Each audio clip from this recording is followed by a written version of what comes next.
So now I got the another post planted there, so I can continue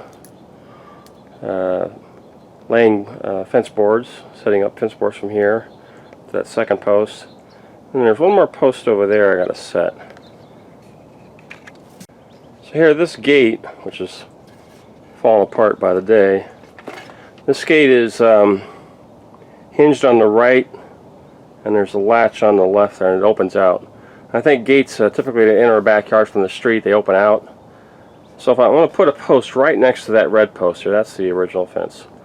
And then I'm going to hinge the gate on the left, and when I put my post next to that red post right there, I'm going to attach probably two more 2x4s to extend the post out, and the gate will latch on the right, hinges on the left, and it'll open out toward the street. Now I got that other post in there now, and I got my horizontal boards in. When I'm building a fence, I use these metal ties a lot to attach boards to the post and everything. Here I had to cut through the old post, and then I put ties around it so the other fence, the neighbor's fence, doesn't fall into their yard. I got a tie there, I got a tie on the bottom, and there's ties there. This post over here I had to cut away entirely. I had to go all the way through it, but still I put some ties there, and then over here, that tie right there, I'm secure on the fence there.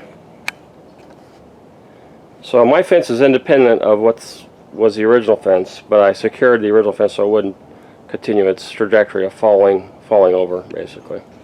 So the next thing will be to put right over there. I'm just digging that hole there.